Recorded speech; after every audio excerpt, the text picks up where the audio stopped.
Uniformly accelerated motion, in other words, motion with a constant acceleration. There is one very, very common example of that, and that is when something falls under the influence of gravity. When something is just moving, under the influence of gravity without any other forces acting on it, it is moving with a constant acceleration. And in this case, the acceleration is downward. This is a quantity that comes up so often that it's got its own symbol, a lowercase g. And this is the acceleration due to gravity. The value of g varies slightly over the surface of the Earth, but where I am right now, just outside of Atlanta, the value is 9.80 meters per second squared. That's that would be the quantity in SI units, or about 32.2 feet per second squared. So that's the acceleration. We will not be using the 32.2 feet per second squared term, but typically we'll be using the 9.80 meters per second squared. If you want to do something just kind of the back of the envelope calculation, you just want to try and figure out something in your head, a value of 10 meters per second squared is a very good approximation. I mean, it's only off by 0.2 meters per second squared. It gives you a good back of the envelope rough idea of what's going to happen.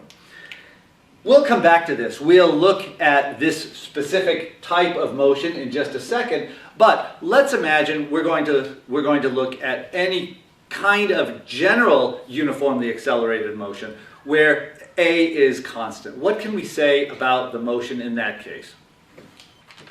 If we assume we've got a constant acceleration or constantly accelerated motion, we could plot the acceleration as a function of time, and what do we get? Well, A is not changing, so we just get a horizontal line. A is constant for any time the same value of A.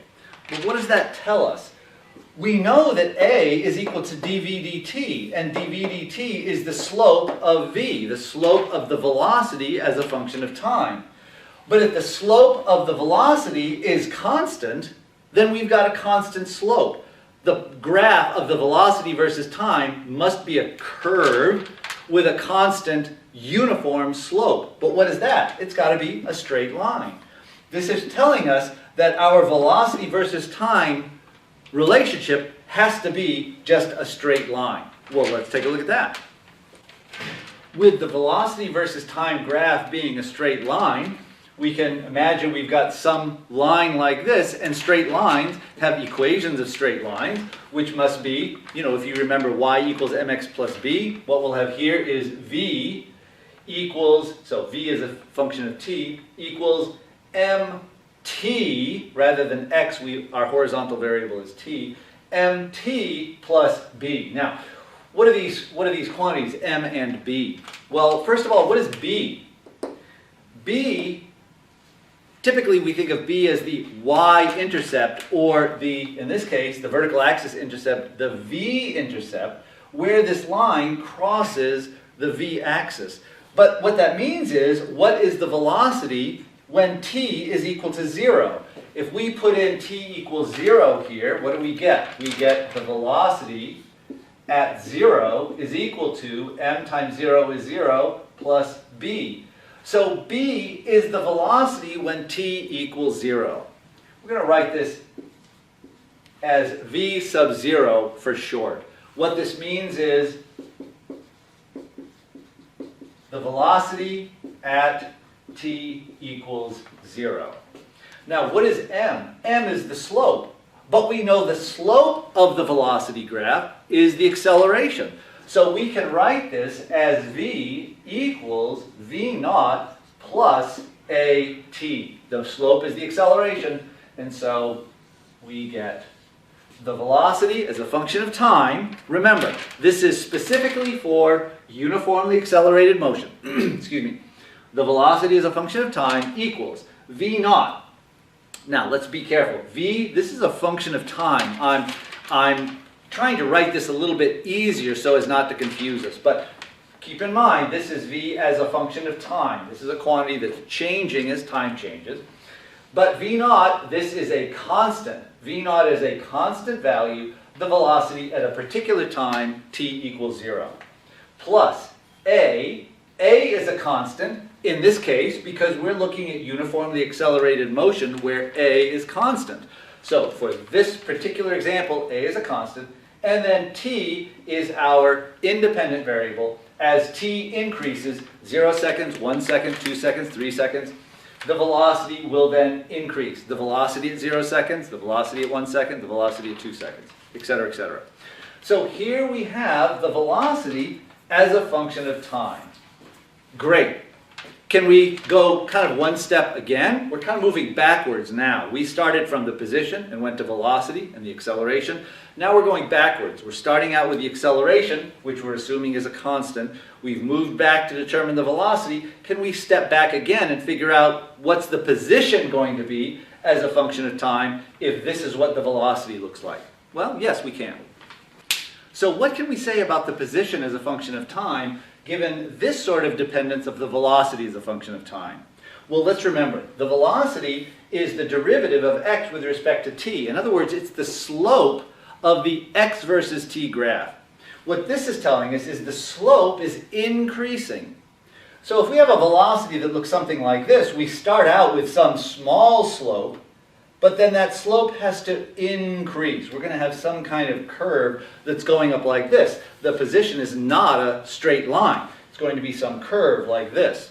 If we were to continue this over here, maybe back down here, eventually this graph would cross the axis, and at that point we would have 0 slope. Before that, we would have negative slope, and so it would smoothly come up like that. So we're looking at something that might be a parabola or something like that. Starting out with some slope that is decreasing, eventually being 0 wherever the velocity graph crosses the t-axis, that's where v is 0, and then increasing on the other side and going up. So that's what the position would look like. But that's if the velocity has a positive slope, in other words, for a positive acceleration. We could also have an acceleration of 0, in which case the velocity would be uniform. In other words, a constant velocity. And in that case, we would have a straight line graph for x versus t, constant slope. We might have an acceleration that's negative, so that we might have a velocity that looks like this with a negative slope. And in that case, we would have a position graph that looks like that, where it's curved downward. Positive acceleration, upward curve, negative acceleration, downward curve. That kind of makes sense in terms of the second derivative. If we have a positive second derivative, positive acceleration, that's curved upward. Negative second derivative, negative acceleration, curved downward. Okay, very good. Can we figure out what the functional form of the position is? Let's see about that. We know that v average is delta x over delta t. Or, multiplying by delta t, we have that delta x equals v average times delta t. Now let's look at a specific time interval. Let's imagine we go from some initial time of 0 to some final time that we'll call t. So we'll let time go from 0 to t. We're going to use the same sort of shorthand version so that the position at time t equals 0, we'll call that x0, x naught. So the position as t goes from 0 to t, we'll say the position goes from x naught to x. So what's delta t? Delta t will be t minus 0 or just t. What is delta x? Delta x will be final minus initial, x minus x naught. Now delta x we know up here is v average times delta t, and delta t we've just said is t, but what's v average? Well, remember, we're looking at uniformly accelerated motion, so the velocity is increasing with time in a line. The initial velocity, we've got v naught, as we've said before, and some final time, the velocity will be some value, we'll call it v. So what's the average? Because the velocity is increasing linearly from v naught to v, the average will just literally be the average of those two numbers. In other words, it will be 1/2 times v naught plus v. All right, this is great. What we've got is x minus x naught equals 1/2 v naught plus v times t. Let's multiply that out and manipulate things just a little bit.